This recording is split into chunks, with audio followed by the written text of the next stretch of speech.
Hi guys, so today we're going to be doing a case that I haven't seen widely covered as much.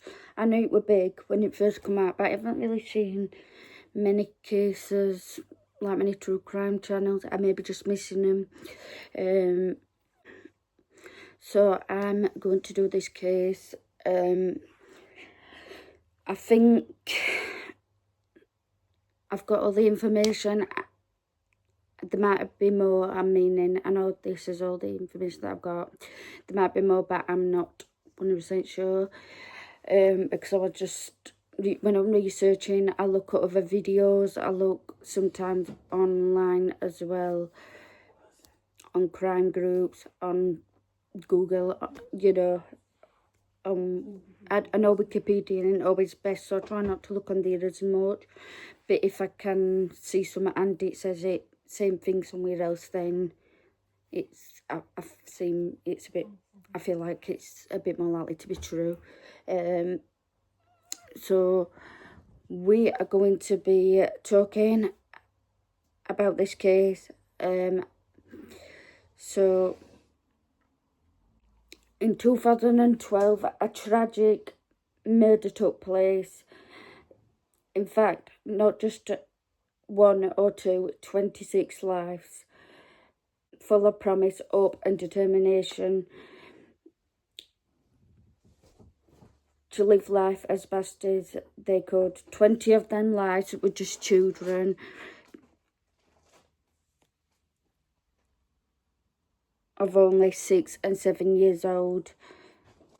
All began because of one selfish, disturbed young man who couldn't control himself or his life.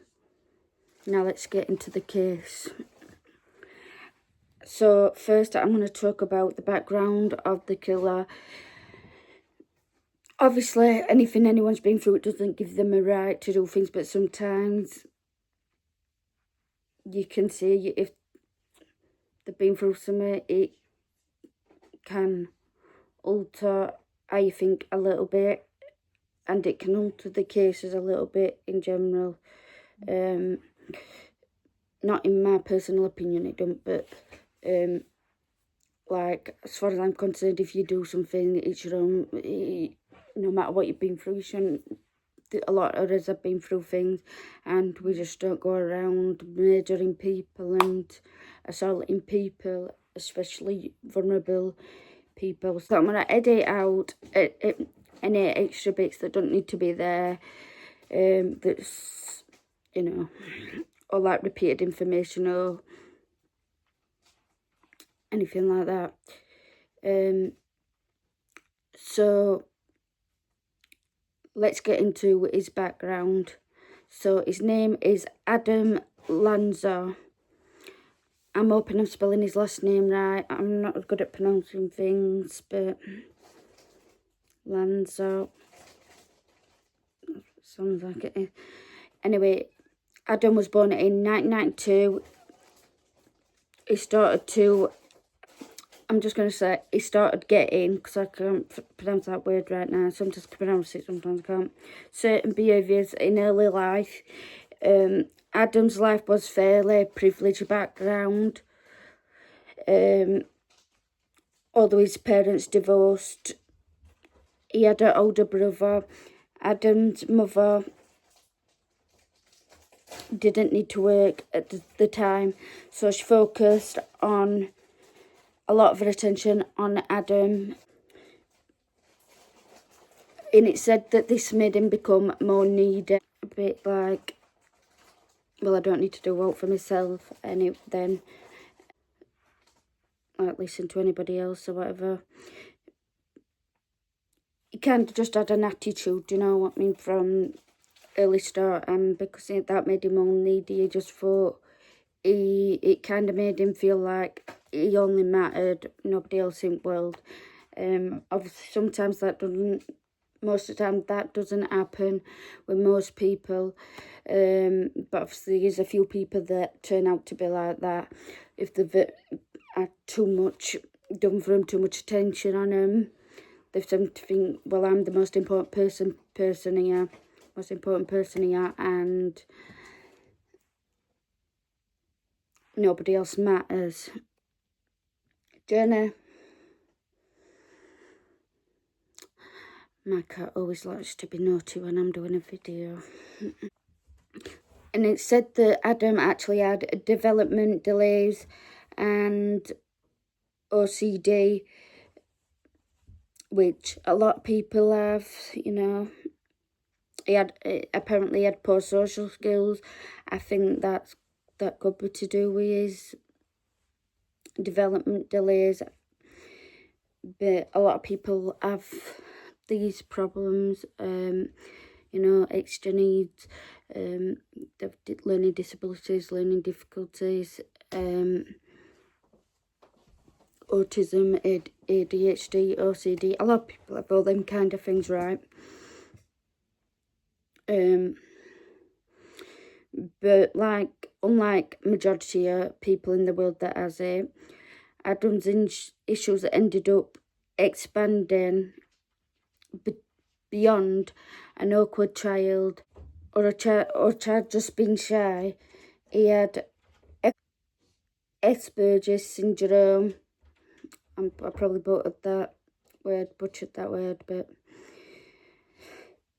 and he was possibly autistic. Adam refused to actually eat food unless it was prepared in a certain way, you know, like a specific certain way that he wants it. Adam also hated physical contact. He didn't like being touched at all. That's me majority of the time, but I don't, you know. But it said that Adam did actually have one activity that he specifically enjoyed. Adam and his older brother was introduced to guns at a young age, early in life, by their mother.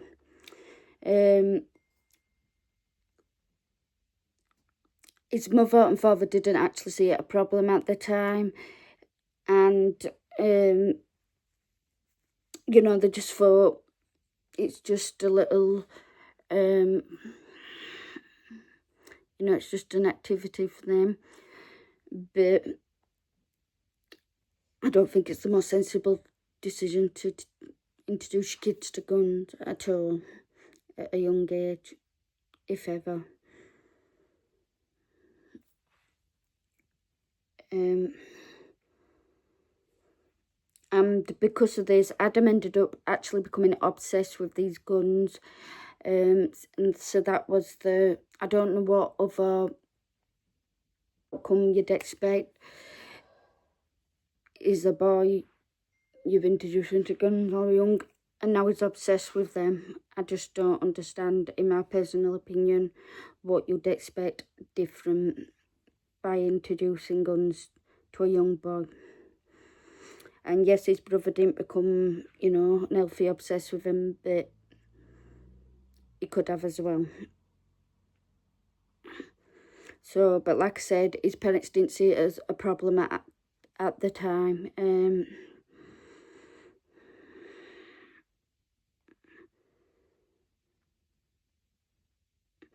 you can actually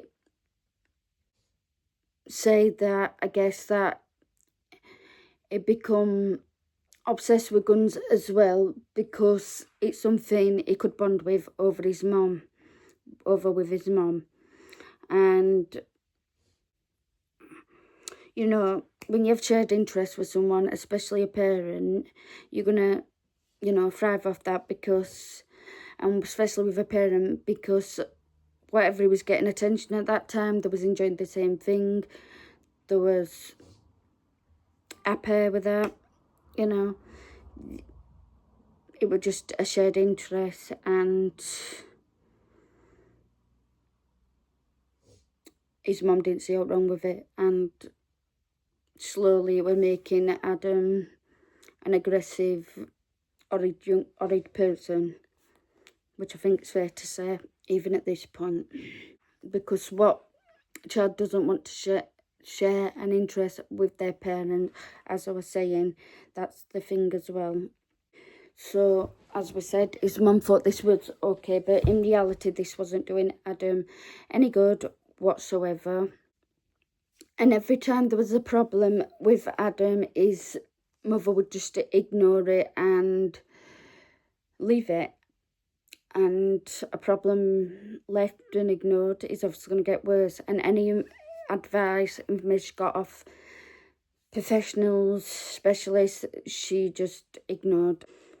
So Adam's mum, Nancy, found it hard to come to terms with Adam's problems, and Adam wasn't doing well in school academically and would rather not go to school. But Nancy wasn't making him go to school either. So if you're not going to even encourage your child or make them go to school, then they're not going to go to school. A lot of us don't like school, but it seems like, I don't know fully why he didn't want to go to school as such, but obviously he didn't. But his mother wouldn't encourage him, so he was thinking, if my mum's not bothered, then why should I be bothered? At this point, it said that Adam started becoming more and more isolated, spending a lot of time on his own, in his room, locked away, just looking at the same four walls. And he also wasn't having contact with his father at this time. Any contact, I'm pretty sure at all, he wasn't having. So the only access Adam was living with at minute of communication, or just to get away with his, his thoughts in his mind, and that all that he was through a screen basically. So not in person with anyone at all, just sat in his bedroom on a screen, looking at the screen. He said he wasn't going to school and he wasn't seeing his dad either at this point, so he was just in his room looking at a screen. Adam was just in his room constantly at this point. That gave him full leverage to take more interest, more unhealthy interest in his hobby, which was firearms and spree killings. Do we expect anything else at this point? Don't let him reading about mass killings, and he starts watching documentaries at this point as well, and starts looking into things, even how to carry out spree killings, looking on Google, looking anywhere else online, social media, and watching, like any show, film kind of thing that he could.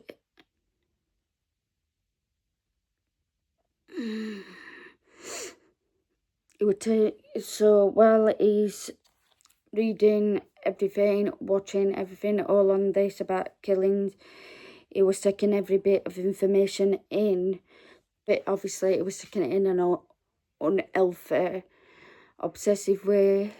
At some point in 2012, Nancy talked to Adam about it, to have a change and move to a different state, basically. Taken away from everything he knew and always knew, even the most familiar things, like your home that you're in now, kind of thing. It can affect people mentally, even an adult, if you're going to move and you're in your safe space for up to then.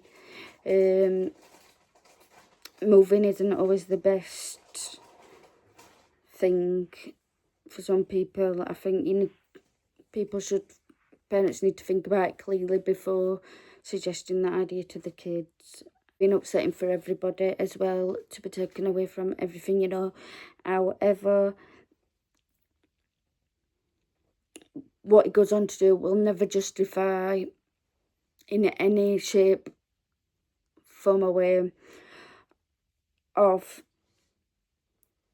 ruining other people's lives, taking all them lives, taking all them children's life, them teachers that were just trying to protect and save the children. none of that will ever justify what he went on to do. And literally what he did ruined hundreds of lives directly. You know, including obviously the kids that and teachers that he managed to take that, ones that injured, ones that just saw or knew what happened in the school, all the teachers and kids there, all the parents of the children that's passed away, all the parents of every kid in that school, because then they'd have been frightened it was going to happen again. And that goes on and on and on. The families of all the victims, like we're saying, and friends, and just everybody in the school, everyone, and people attached to everybody in the school. So it actually ruined hundreds of lives directly. That's just directly. It ruined a lot of people's lives that just heard about the case after. And so not forgetting the police that ended up turning up as well, you know. It ruined a lot of lives. And some people just don't care, obviously.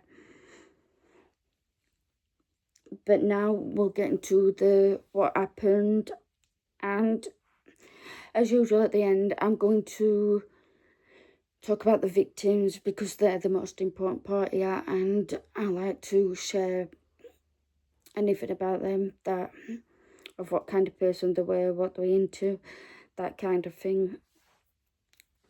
On the 14th of December 2012, this is when the tragedy happened. 20 children and 6 adult staff members, who most were still young, lost their life. Whilst in the school that every other day they'd have been safe in, the teachers had their life taken due to standing up for these children.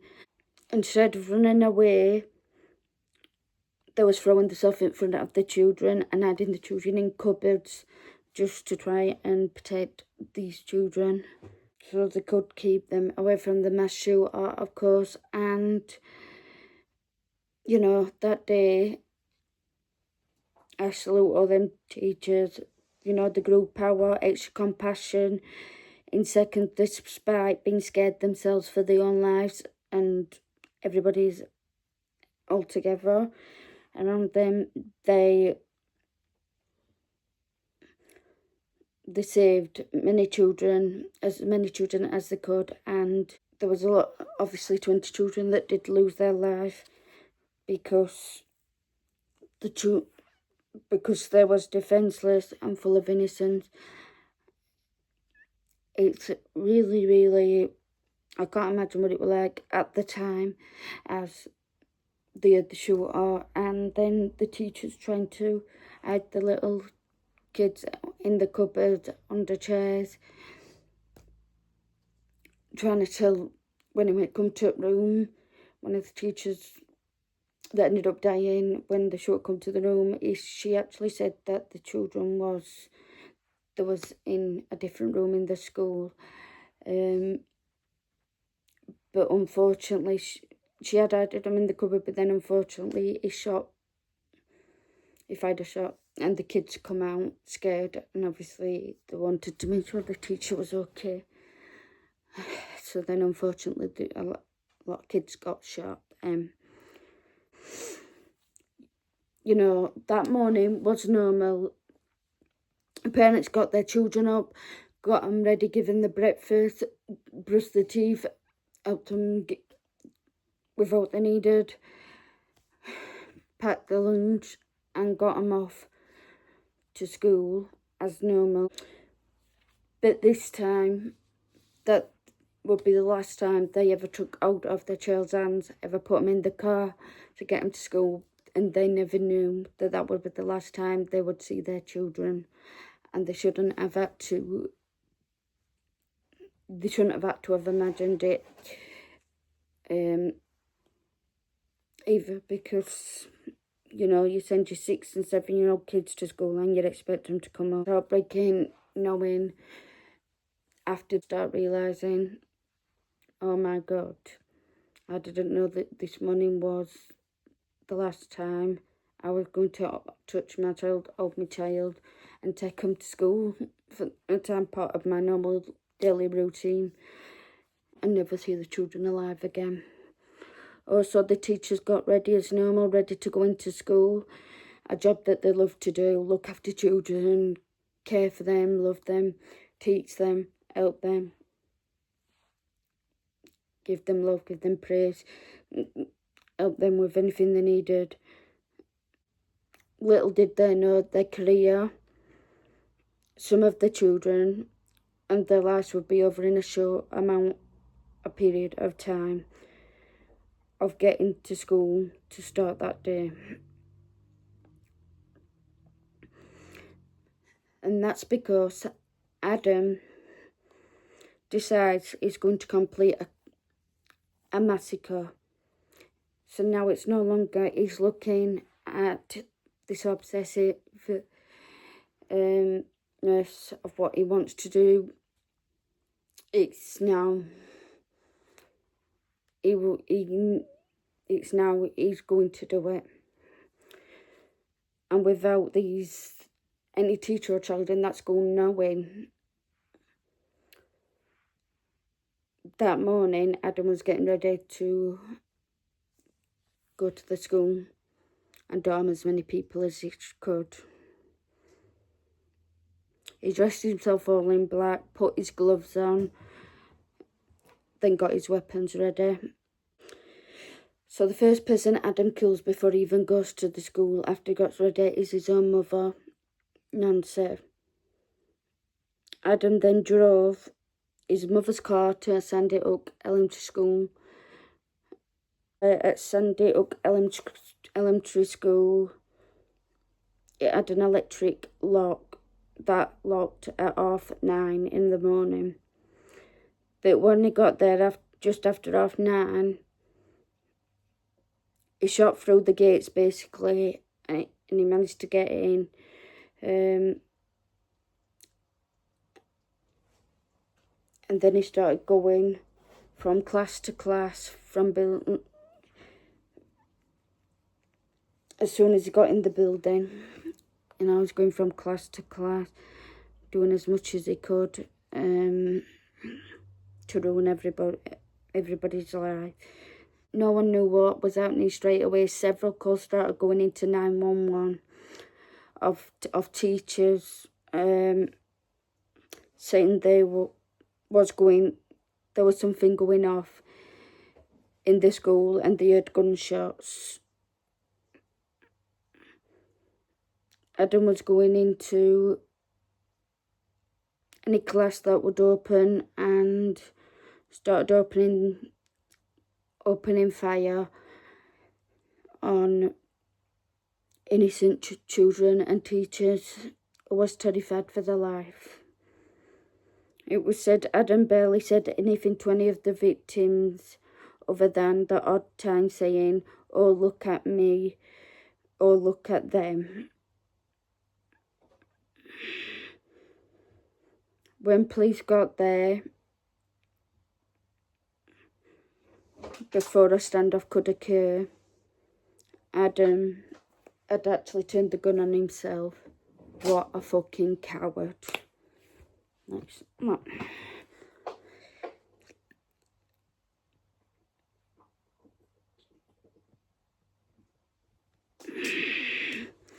I personally think Adam knew what he was doing 100%, and he wanted to take life because he felt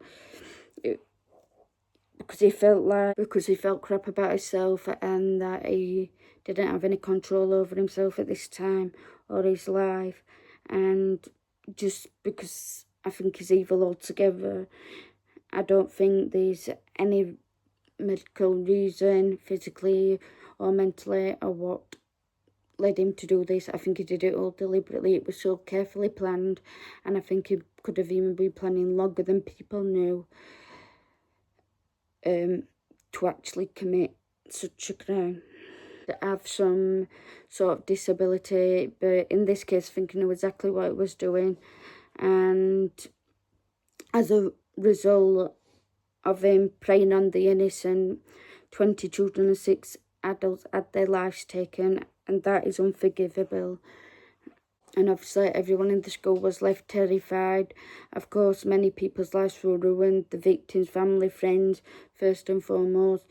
But also, obviously, like I was saying earlier, the police that first arrived, and the other emergency service that first arrived, and then obviously the families of these children. Imagine they start getting the calls going around the area that something's going on at this school, and then the next thing, someone comes out, and next thing, sorry, they find out, not to come out, and then when they start to realise one of their children is one of them that's passed away, it's absolutely heartbreaking. I don't understand how people can do these things. So yeah, the crime, like I was saying, I mentioned it started at 9:35 a.m. That isn't long after the school opened, basically. So you want to take that opportunity straight away, and because he'd missed, and it makes me wonder if he knew there was a gate on there and he was trying to get there before the time. I wonder if he's even looked. I know this is creepy to think about, nearly bit, did he go to that school, even if he went up close and just observing them, seeing that gate is usually locked, and he was aiming to get there before 9:30, because obviously we know the electric gates don't lock till 9:30, but was he aiming to get there a few minutes before, but it failed to do that. But either way, obviously he let himself in as the entire disgusting human he is, and went in, or got through the door and started shooting. And I want to point out as well, most of the teachers that died, well, all of them were young, but 3 or 4 of them were still really young, from my opinion. Like I was saying, I think it's the coward way out. Before the standoff could even occur, you shoot yourself. If you were that, like, you know, then just take your own life, nobody else's.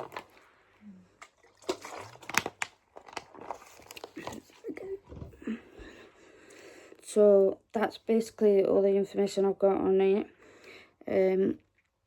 So I am going to go tell you about the children now, and the adults that passed away in this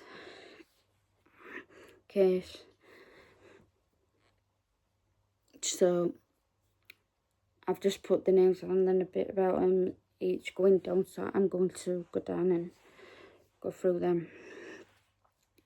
So we'll do the children first and then the adults after.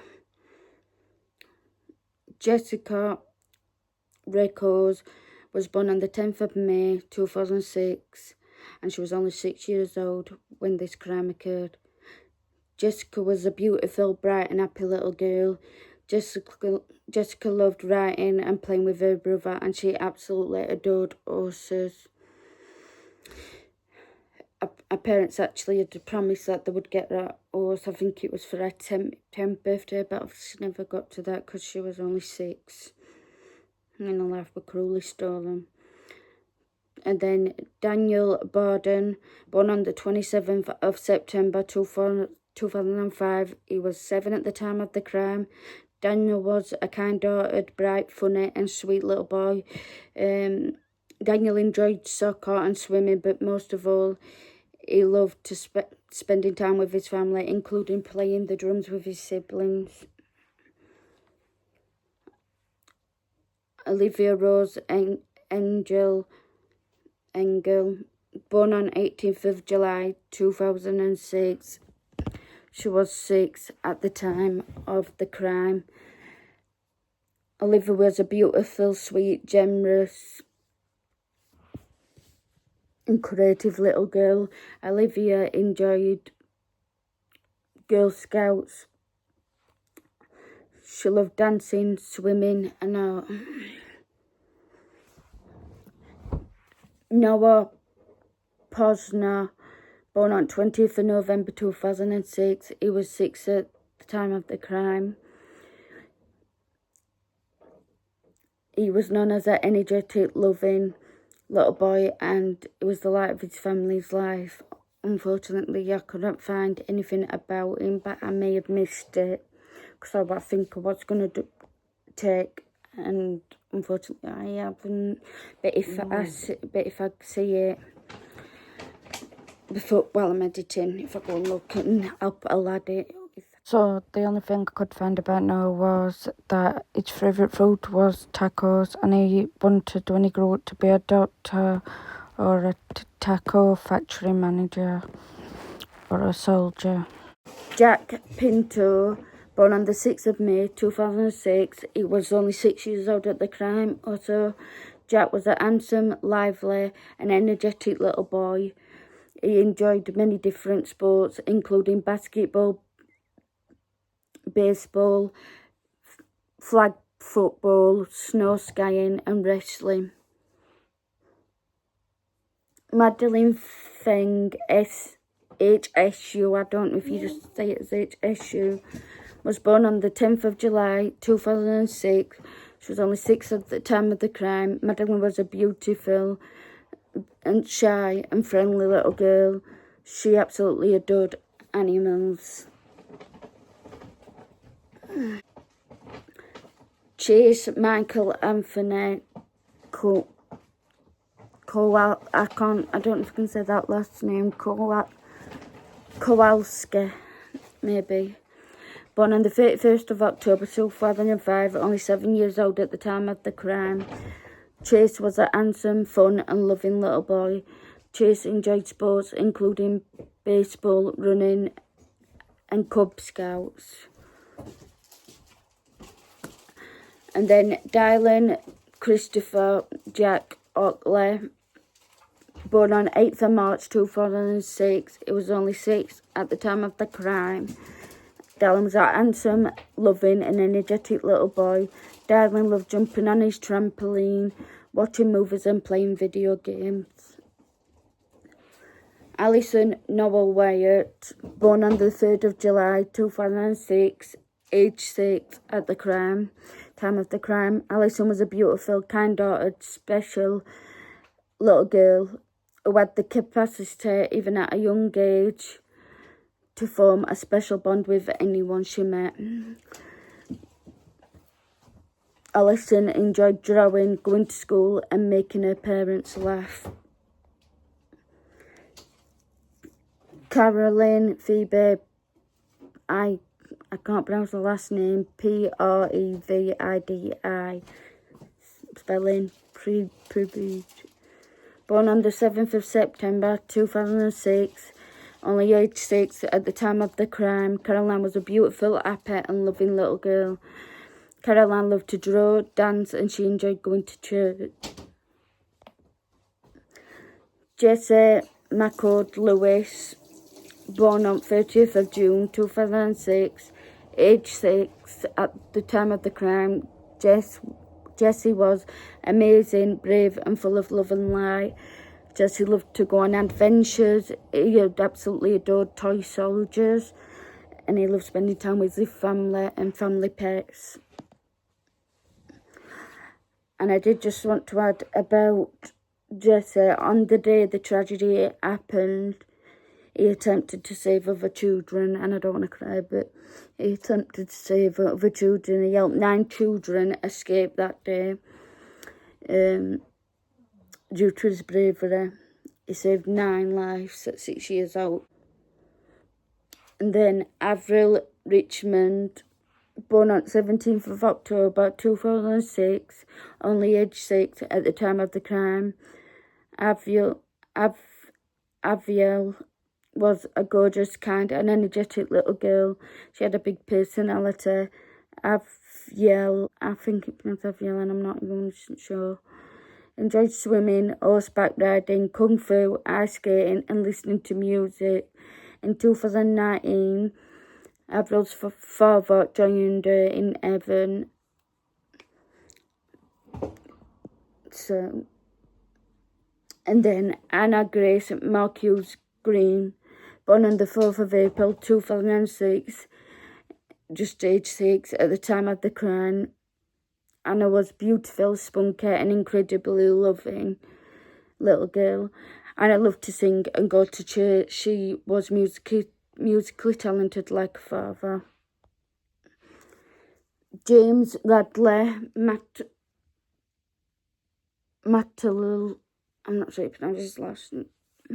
Born on 22nd of March 2006, only age 6 at the time of the crime, James was a wonderful, energetic, loving little boy. James enjoyed sports, playing on his iPad and singing. Charlotte Ellen Bacon, born on the 22nd of February 2006, only age 6 at the time of the crime. Charlotte was a beautiful, joyful and gifted little girl. Charlotte enjoyed taekwondo, and I'm not sure what that is, and adored animals. She wanted to be a vegetarian when she grew up. Josephine Grace Gay, only 7 years old at the time of the crime. Josephine was a beautiful, loving, playful and sweet little girl. Josephine loved watching the Chipmunks and Barbie movies. She enjoyed going to the pool, playing on the play sets, Peanuts and the colour purple.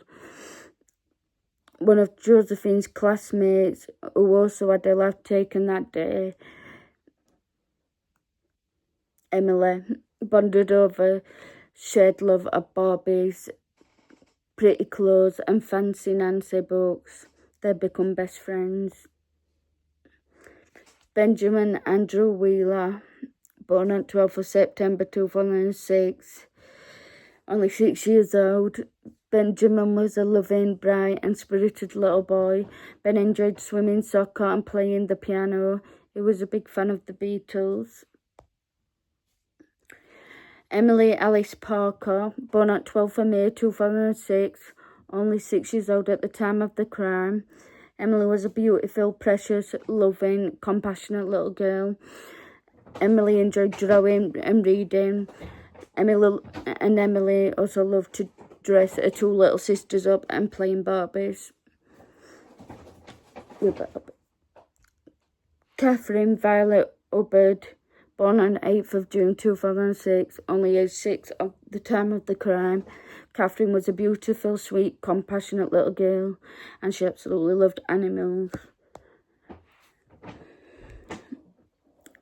Grace Audrey McDonnell, born on 4th of November 2005, only 7 years old at the time of the crime.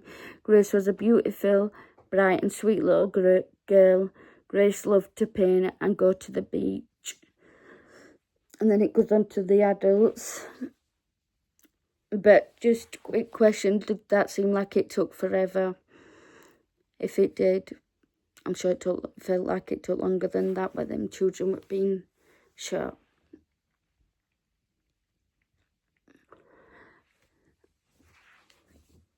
Victoria Leo Soto, born on 4th of November 1985, only 27 at the age of the crime.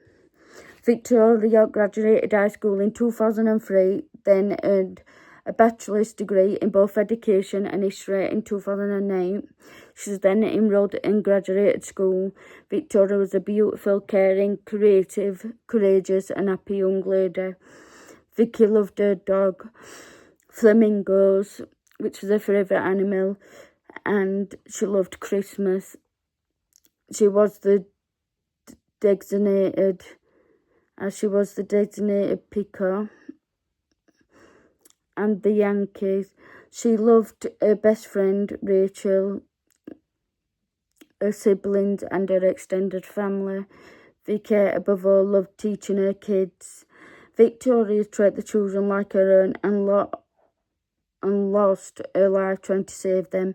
Victoria families learned the name of all the children because Vicky would constantly proudly talk about the children and how excited she was to go into school, and she would call them my children.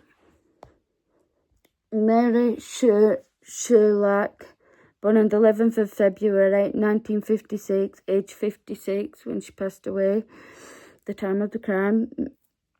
Mary earned a master's degree in psychology before becoming a school psychologist. Mary worked in rehabilitation assistance at a group home for disabled adults and as a community mental health placement specialist. Mary was a loving, caring and compassionate human. Mary enjoyed gardening, reading and going to the theatre. Mary, most of all, loved being a mom. It was her favourite role in life to her 2 daughters, and she adored her husband. Lauren Gabrielle Rose, I'm not sure it's pronounced her name again. Born on the 8th of June 1982, only age 30 when at the time of the crime. Lauren was a wonderful daughter, sibling, friend and teacher.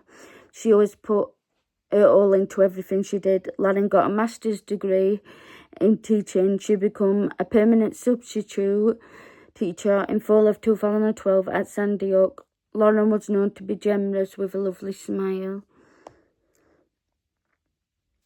Anne-Marie Murphy, born on the 25th of July 1960, age 52 at the time of the crime, and was born in New York, so graduated high school there, but she graduated uni in Connecticut, gaining her MS degree in education, and was a lovely woman with a bright smile. She was a great daughter, sibling, wife, mother, and enjoyed going to work and loved art and spending time with her family.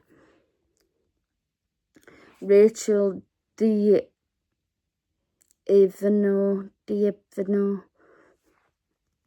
I'm not sure exactly how to pronounce the last name, yeah. Born on 17th of July 1983, only 29 years old at the time of the crime. Rachel had a master's and bachelor's degree. Rachel had finished her final requirements to become a board certificate behavioural analyst. Rachel was a bright, loving, thoughtful and friendly young woman. Rachel enjoyed cooking, baking and karate. She adored animals and her family more than anything. Dawn Offsprung, born on 28th of June 1965, age only 47 when she at the time of the crime. Dawn was the principal of Sandy Hook. Dawn earned a bachelor's in science and special education, a master's degree in special education also. Dawn was known to have a warm personality and was a great ed teacher. She was always thinking about creating safe and nurturing environments for the students and staff in her care before anything else. Dawn was a loving daughter, wife, sibling, mother, stepmother, grandmother and friend as well. And that is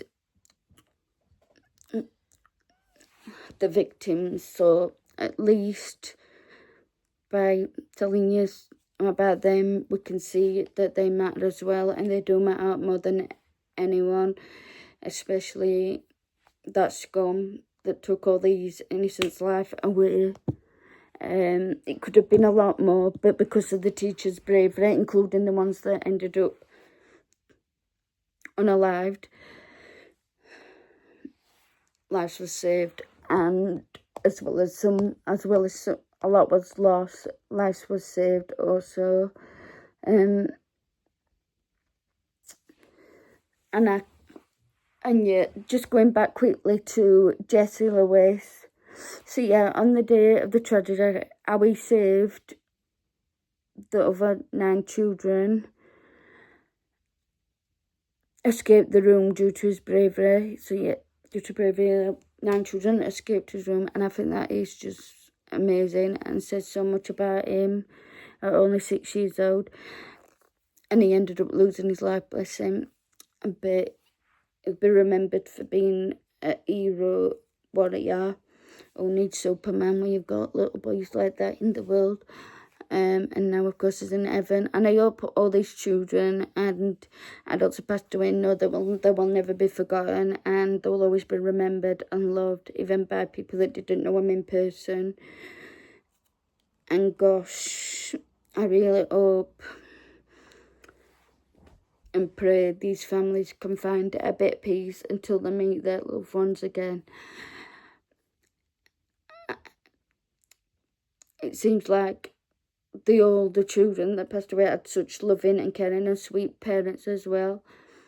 Unfortunately, Avril's dad passed away. I don't say why, because I might be wrong, but something I heard. I don't know exactly if it's true, so I don't want to put it like on here. But God bless him. Also, I hope and pray, like I said, the families find some peace and know that they will meet their, not if, but they will meet their loved ones once again. And there were such amazing parents that God picked them to be the parents of these children. And that's the adult kids as well, the adults, because they are somebody's babes, they are somebody's children. And as I said, as you've seen, there was 3 that was still very, very young, not much really out of being a child. But even the older ones, obviously, it's so heartbreaking as equally they had so much life, so many dreams, so many achievements that they'd already made, some of them, but they had so many more dreams to follow and so much more to do, and God didn't say their weight was up, but a killer did, unfortunately. So I really hope that everyone affected, including the police and anybody that had to work on the case, specifically the police that first come out, and once again, Adam's a coward, but I'm not going to say anything else on him. And I hope and pray, like we're saying, that all these kids, that the families find a bit of peace until they meet their little ones again and children again. And I hope that they all playing and enjoying life up in heaven for now. But the fact that 26 victims passed away is heartbreaking. But between the teachers and Jesse, a lot of children were saved as well. So I'm glad that they managed to do that. No matter how scared they were at the time, obviously. So yeah, rest in peace, little angels, and you will forever be remembered, loved and missed, even by millions that would never meet you in person. Until next time, guys, bye.